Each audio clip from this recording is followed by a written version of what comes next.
Olha, gente, uma outra coisa que vocês vão ter que tomar cuidado também, desde o primeiro estágio, é com relação ao tipo de lixo hospitalar. Vocês vão ter que saber desprezar cada tipo de lixo no seu local correto. E não tem muita ciência com relação a, aliás, tem muita ciência, mas não tem muita dificuldade com relação a isso. É porque existe mais de um tipo de lixo que vocês vão estar utilizando, tá?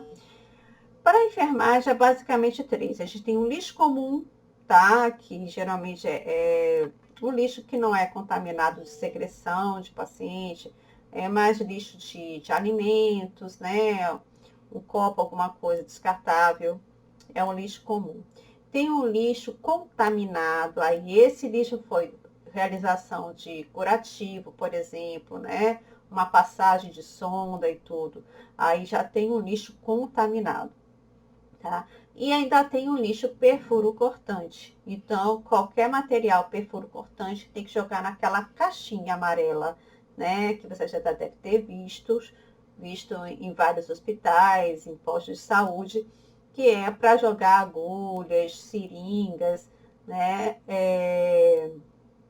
Bisturi, qualquer agulha de sutura, qualquer material perfuro cortante, porque essa caixa ela tem toda uma proteção, tá? Para que não haja acidente de contaminação, né? Da pessoa se perfurar. Então, os resíduos gerados são grandes fontes de contaminação, tanto para os colaboradores quanto para os pacientes e acompanhantes. Portanto, lidar corretamente com o lixo hospitalar é uma das práticas mais eficientes para manter o ambiente seguro, tá?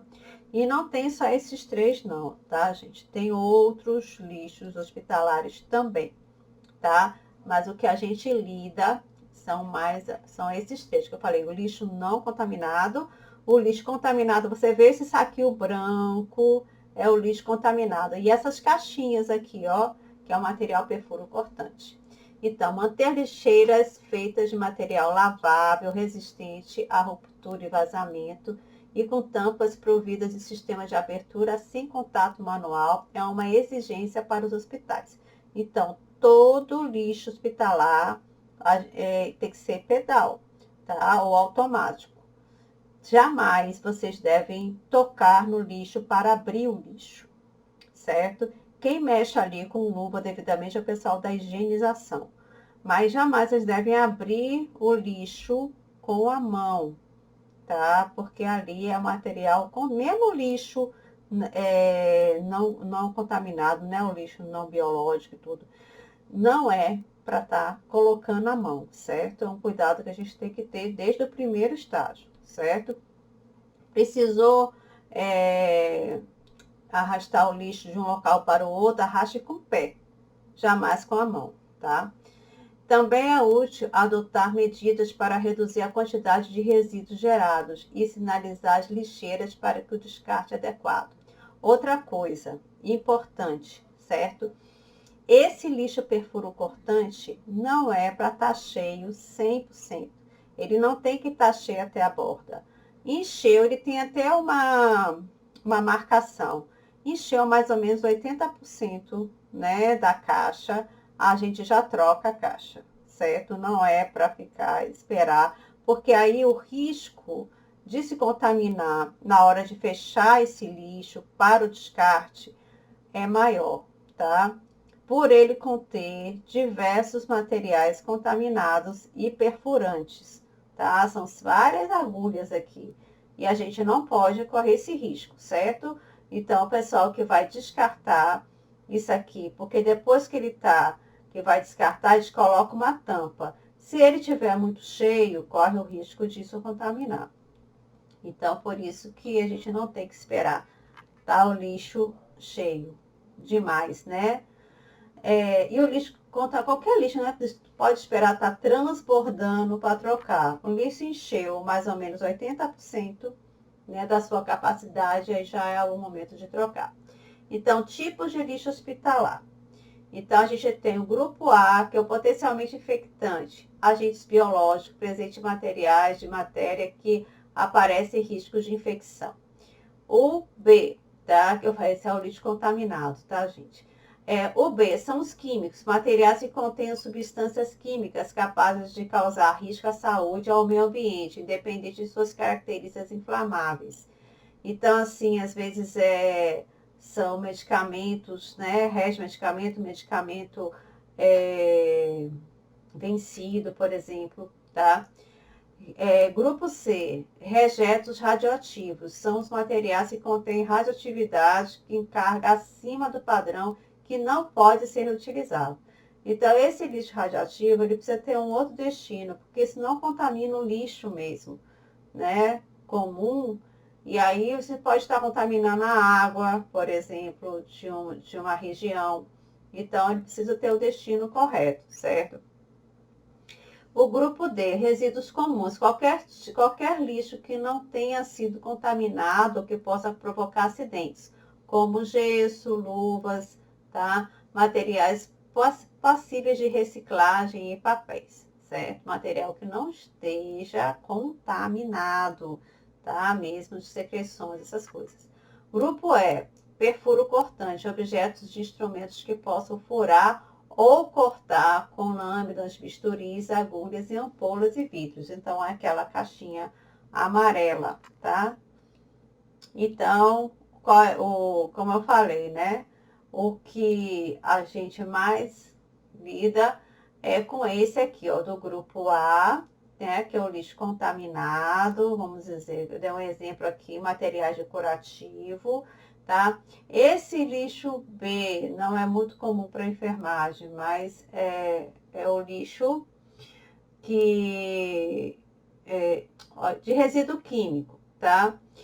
Quer dizer, minto, pode ser porque às vezes a gente precisa jogar algum resto de medicamento, tá? O C, que é o de radioatividade, que é o pessoal de bioimagem, tá? O D, que é os resíduos recicláveis, tá? Que não é um material contaminado. E o E, que é o material perfuro cortante, certo? Mas no dia a dia são mais esses três. É o lixo contaminado, é o lixo reciclável, né? Geralmente restos do material do lixo do paciente, como de alimentação, tá? De banho e de banho que eu digo, embalagem, essas coisas. E o lixo que é o lixo perfuro cortante, tá? Esse que a gente tem que ter muito cuidado para não contaminar. Bom, então, para a gente, né, todo profissional que vai começar a trabalhar em um hospital, ele precisa receber um treinamento, tá? Mesmo formado, já profissional, ele precisa receber um treinamento, para que ele tenha conhecimento de tudo isso que a gente falou agora, para ele saber como atuar, para ele saber como se proteger. Então, todos que atuam em unidade hospitalar precisarão estar cientes das áreas de livre circulação, das restritas, dos cuidados que devem tomar durante a jornada de trabalho, inclusive descarte correto dos resíduos. Então, para saber isso, a gente precisa ter um treinamento, tá? Caso contrário, as chances de doenças e acidentes de trabalho aumentam consideravelmente, pois haverá mais erros humanos e comportamentos inseguros, tá?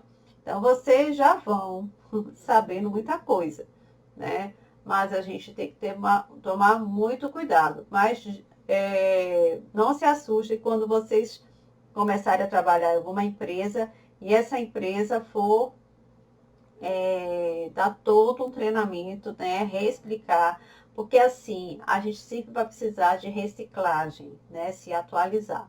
Então, além das características em geral, é preciso oferecer capacitação periodicamente aos empregados, porque muitas coisas podem mudar, inclusive, tá? Novidades, aparelhos, né?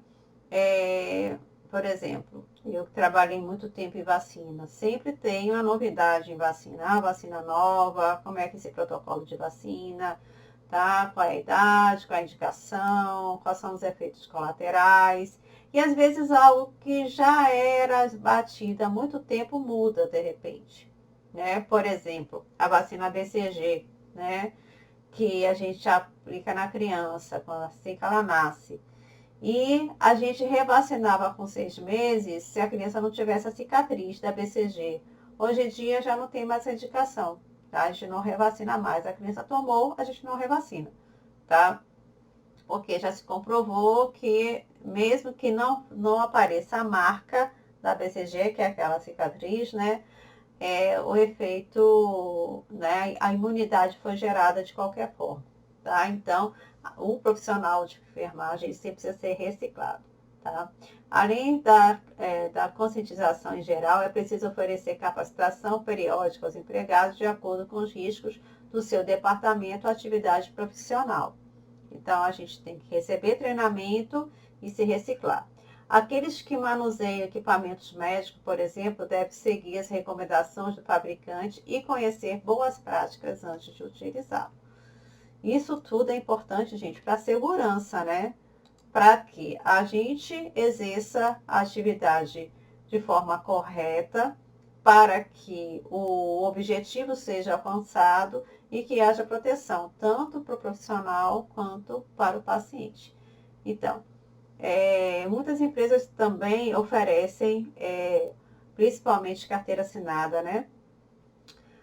Que tem o regime CLT, os exames periódicos, tem exames admissionais, tá? Tem exames periódicos e os exames demissionais, ou seja, quando você é demitido, você também realiza o exame. Então, não são todas, mas muitos realizam essa prática e isso é bastante importante, né? Para saber da saúde do trabalhador. Mais que uma obrigação legal, essa atitude auxilia na manutenção de uma equipe saudável, contribuindo para a adoção de práticas de segurança do trabalho. Isso porque, após cada avaliação, é emitido um documento que confirma a aptidão do funcionário, o atestado de saúde ocupacional. Geralmente, quando você vai trabalhar numa empresa, você tem os exames, né, admissionais, para ver se a pessoa está apta, né, para poder trabalhar. As avaliações envolvem entrevista com o trabalhador, anamnese, que é a avaliação geral dele, testes laboratoriais de diagnóstico, como exames complementares. Exames de rotina normal, tá? Para ver se realmente a pessoa está em condições de trabalhar. Exames complementares são aqueles definidos de acordo com os riscos presentes do ambiente de trabalho, que pode auxiliar na prevenção e doenças de acidentes. Um exemplo é a espirometria, que prova a função pulmonar, que serve para rastrear doenças como asma brônquica, agrava pela exposição de poeiras e agentes que causam alergia. Então, o paciente asmático, a depender do local que trabalhar, ele vai ter que tomar mais cuidado, né? Se for asmático. Algumas normas de prevenção de acidente, tá? Eu vou estar falando algumas coisas para vocês. Descartar todo material perfuro cortante, contaminado ou não, nos coletores de descarte. Nunca reencapar agulhas, tá? De cada 10 acidentes que ocorrem, 3 são por reencapamento de agulha. Aí que é o problema. Assim, na prática, a gente acaba reencapando as agulhas que a gente ainda não utilizou no paciente. Mas muitos acidentes ocorrem por conta disso, tá? Se a gente se acidentar com uma agulha que não foi ainda utilizada no paciente, a gente não teve o risco aí de contrair um HIV, uma hepatite e tal, tá? Mas é uma lesão, tá? Então tem que tomar muito cuidado no manuseio de agulhas, certo? Por isso que é bom que a gente utilize uma agulha para preparar o medicamento e depois troque essa agulha para administrar no paciente. Vai estar revendo isso na administração de medicamentos. Sempre utilizar equipamentos de proteção individual, como touca, óculos, luva, máscara, avental, capote, tudo, né? Que são os EPIs. Nunca utilizar calçados abertos no ambiente de trabalho. Gente, hospital não é para ir de sandália aberta de jeito nenhum, tá? Hospital é para ir um sapato fechado, um sapato antiderrapante, tá? Também, melhor ainda, impermeável, porque a gente vai estar correndo o risco de se contaminar. Então, a gente não pode estar mostrando o pé no trabalho, tá? Então, tem que estar protegido. Ao transportar tubos de ensaio, seringas contendo material biológico pelos corredores, nunca levar na mão. Tá? Então, se for levar material de laboratório, levar numa caixinha ou levar numa bandeja, mas nunca segurando, porque a gente pode se acidentar, esse material quebrar e a gente se contaminar, né? Então, tem que levar protegido. Cabelos devem estar presos, cabelos longos devem estar presos, tá? Muitas vezes até usando touca, sapatos fechados, antiderrapante, brincos pequenos ou não usar brincos, nenhum adereço, porque todos os adereços vão ser fontes de contaminação, tá? Então, jamais vai usar um brinco pequeno, tá? Anéis, no máximo uma aliança, né? Um relógio, é isso que eles devem usar. Unhas curtas, certo? Então, a gente tem que saber a forma correta de trabalhar. Manter a postura correta, a coluna se abaixar, pegar algum peso.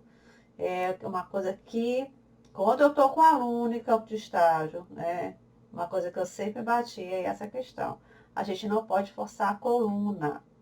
Então, a gente tem que manter a coluna ereta, vai se agachar, dobre o joelho, se agache, dobrando o joelho e mantendo a coluna certa, tá? Sinalização de pisos molhados, pisos antiderrapantes, manter grades elevadas dos leitos e de macas, principalmente no transporte de paciente, que a gente vai estar falando daqui a pouco.